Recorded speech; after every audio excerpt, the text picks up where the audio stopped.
Enggak Sanpik? Yes. Langsung banyak. Kalau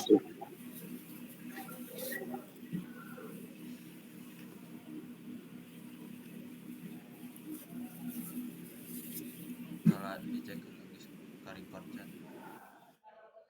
Ngomong ya.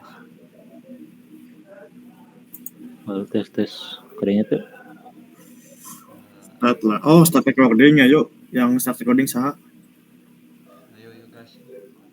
Yang turun lagi. Yuk. Iya. Yuk. Naik 1, 2, 3. Anu bukan orang lawannya. Assalamualaikum warahmatullahi wabarakatuh. Kami dari kelompok 5. Kami yang beranggotakan 3 orang. Saya Yusuf Nugraha dengan NIM 1040 dan ada teman saya Taufik Setiawan dengan NIM 1049. Dan saya sendiri Faisal Nur Rahman dengan NIM 22081055. Dan di sini saya akan melakukan presentasi database dari saya sendiri, dimulai dari laundry. Nah, kasus yang pertama itu adalah masalah yang dikemukakan dapat dirumuskan, yaitu apakah sistem database laundry yang dibangun mampu menyelesaikan masalah pengolahan data konsumen, laundry, layanan, dan pakaian. Nah, untuk tabel sendiri seperti ini. Di sini ada fieldnya yang berisikan ID, nama, alamat, dan nomor telepon. Nah, untuk tipe datanya di sini saya melakukan riset dengan random. Untuk keterangannya pada ID card nomor pelanggan untuk nomor pakaian yang dicucinya, lalu di sini ada nama untuk nama pelanggannya, lalu ada alamat untuk mengantarkan pakaiannya juga bila sudah selesai ini, dan ada nomor telepon pelanggan untuk menghubungi si customer itu sendiri. Nah, lalu di sini ada jenis pakaian. Di sini terdapat ada 3 macam ya. Yang pertama ada oblong, ada kedua kemeja, dan ketiga jeans. Nah, untuk biaya sendiri yang kaos oblong Rp100.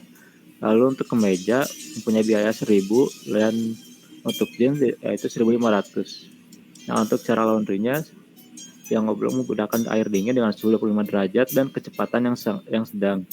Lalu untuk kemeja gunakan air dengan suhu normal dan kecepatan yang rendah. Untuk jeans juga gunakan air dingin dengan kecepatan mesin yang rendah juga. Nah, untuk tabel layanan di sini terdapat servisnya.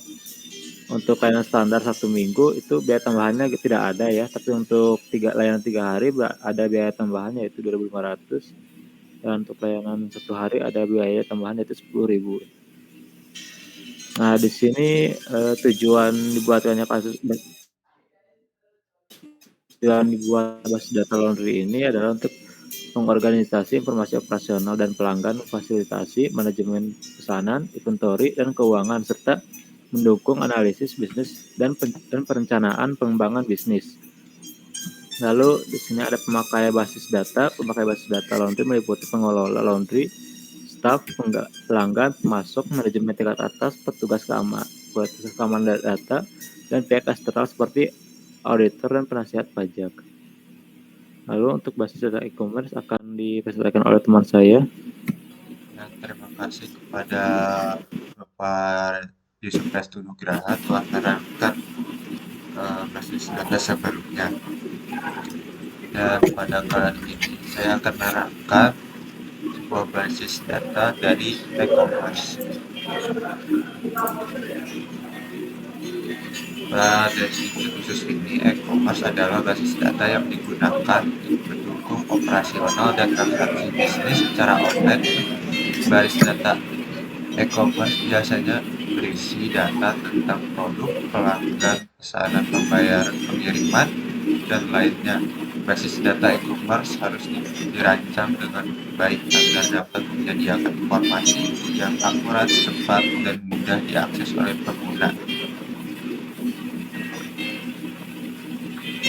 Nah, sebagai contoh di sini ada tabel pada sebuah tabel pemberi ya. Di sini terdapat nama. Di sini sebagai contoh ada namanya adalah alamat dalam Rawabango, nomor telepon bla bla bla, email, kartu kredit. Ini adalah sebagai contoh tabel pembeli. Next. Nah, pada dalam tabel layar penjual sini sedikit lebih banyak, yaitu terdiri dari nama pembeli, nama produk yang dibeli, jumlah, sisa barang, harga barang, total barang, untung, metode pembayaran, koreksi status, karena pada pelayanan penjual ini lebih kompleks.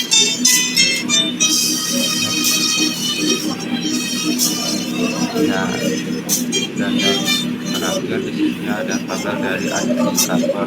Pada administrator ini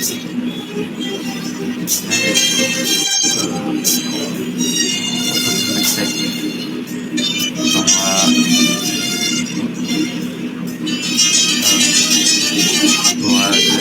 bisa mengecek ada apa, mengecek password yang dimiliki, contohnya masalah dengan row bayar dan passwordnya 123456 dan status chat. Next.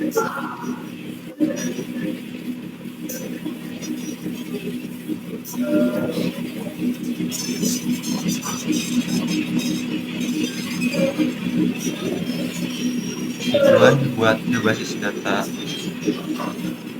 data pada kasus e-commerce dibuat dengan tujuan untuk mengumpulkan penyimpanan, pengelolaan, dan analisis data. Data yang berkaitan dengan bisnis online dengan basis data perusahaan e-commerce dapat memperoleh informasi yang berguna untuk meningkatkan kinerja, kualitas, dan kemampuan pelanggan. Next.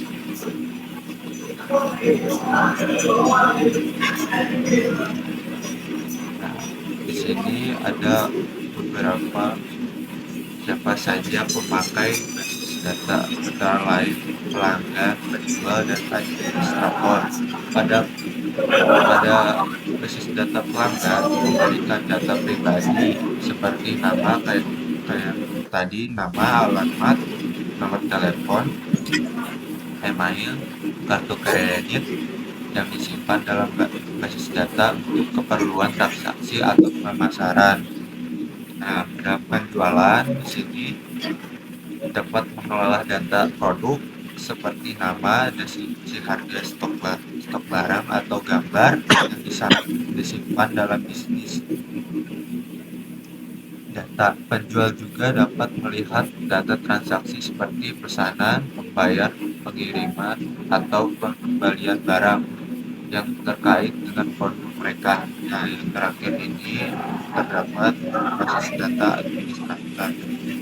Administrator ini dapat mengakses akses, seperti contoh tadi, dapat mengakses password, kondisi, dan mentoring. Nah, mentoring seperti tadi bahwa statusnya aktif dari kehidupan hardware atau software serta melakukan backup dan recovery data basis data. Okay, next.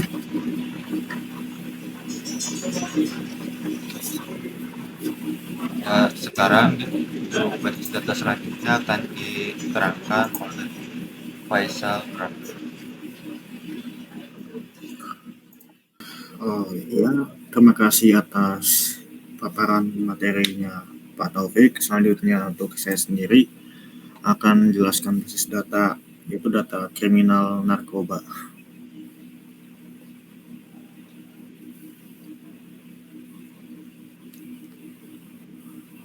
Untuk database kriminalitas narkoba, ini agak kompleks ya.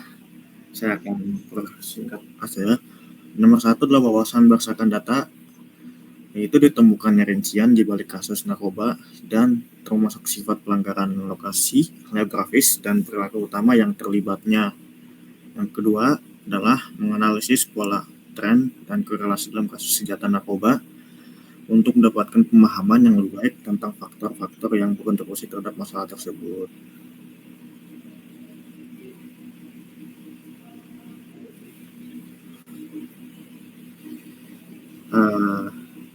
Ya, untuk analisis pengalaman mendalam.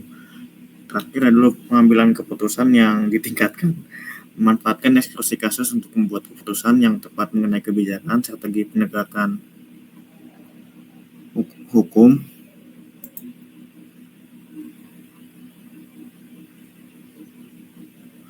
yang ditegakkan, yaitu untuk yang tabel informasi di sini menyediakan tabel customer tersangka pengguna narkoba. Ya, di sini terdapat tabel yaitu field, tipe data dan keterangan. Ambil contoh kayak di customernya, tipe datanya itu aku ambil saja yaitu 1004756. Keterangannya itu nomor tersangka, unik dan primary key. Yang selanjutnya nama. Saya ambil contoh dari orang yang pernah tertangkap kasus oleh masyarakat yang sedang waktu itu viral, nama Bapak Ridho Roma. Dia berusia 34 tahun dan keterangannya adalah nama pemakai narkoba. Jenis narkoba yang ia pakai adalah ekstasi sejumlah 3 butir, dan keterangannya yaitu jenis narkoba yang dipakainya. Pemakaian narkoba oleh Bapak Ridho Roma adalah 4 kali. Maksudnya 4 kali dia terjerat, dan jumlah pemakaiannya yaitu narkoba untuk keterangannya. Next. Untuk tabel informasi selanjutnya yaitu tabel jenis hukuman pidana narkoba. Kode hukuman pidananya yaitu OT231, jenis hukuman pidananya terdapat pidana penjara. Ambil contoh. Untuk masa narkobanya saya samakan saja 1 kg per 5 gram. Tahun, pasal dan orang 5 sampai dengan 20 tahun. Pasalnya diambil ayat.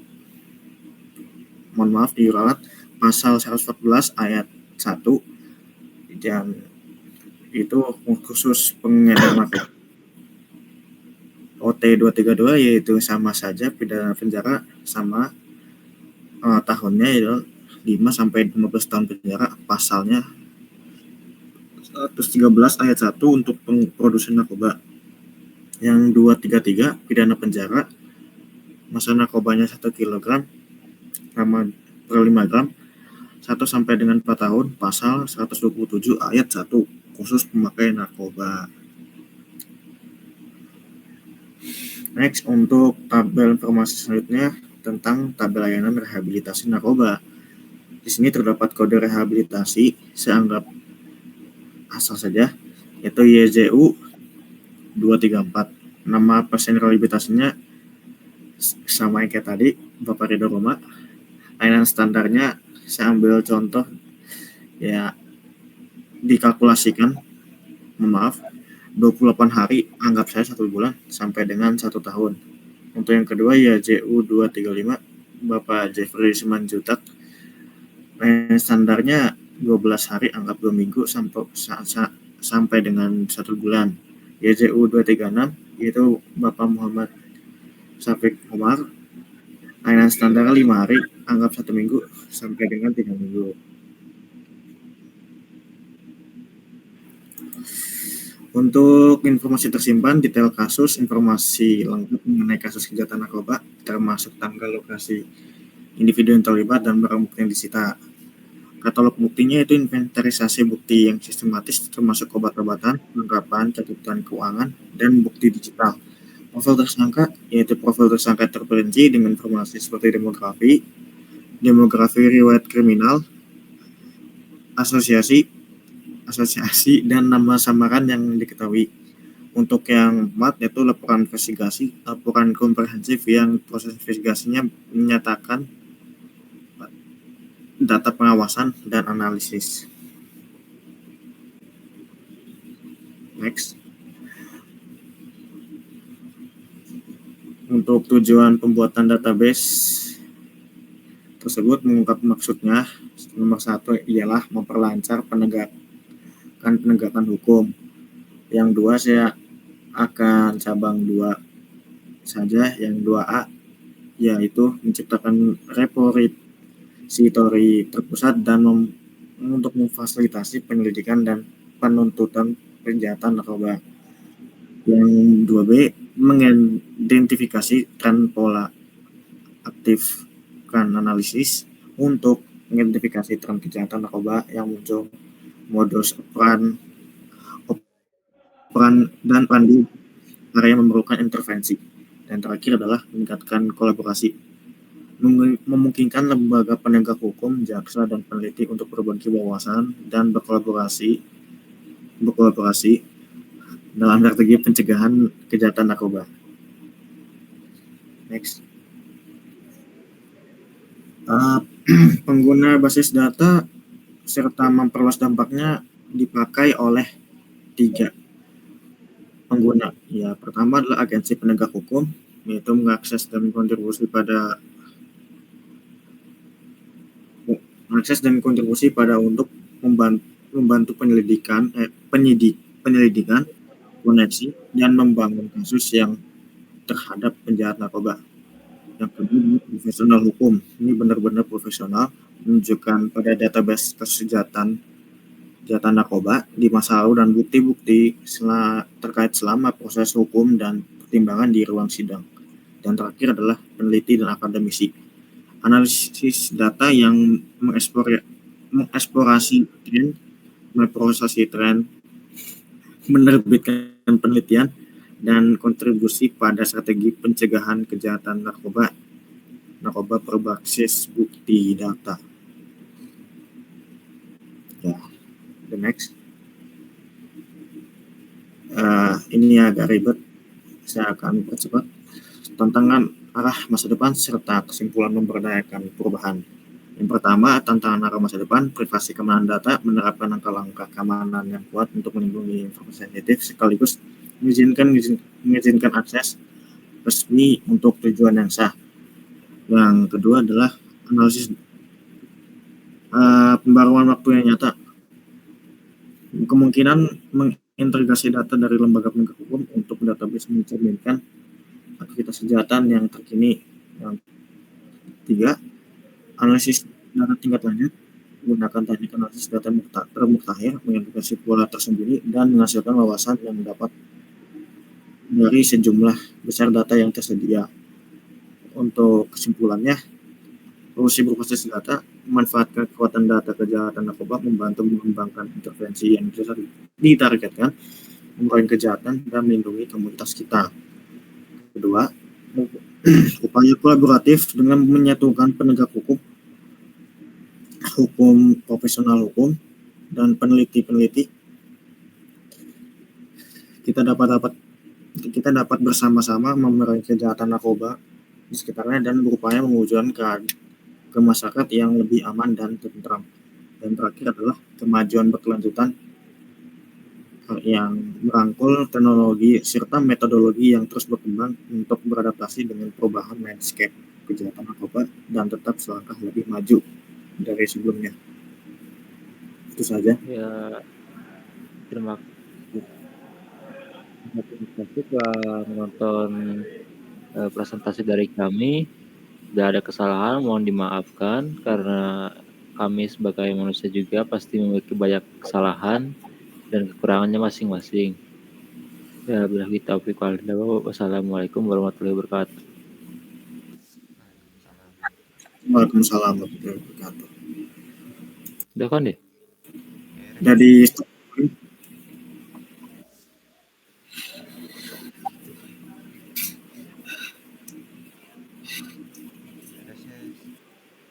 beres guys.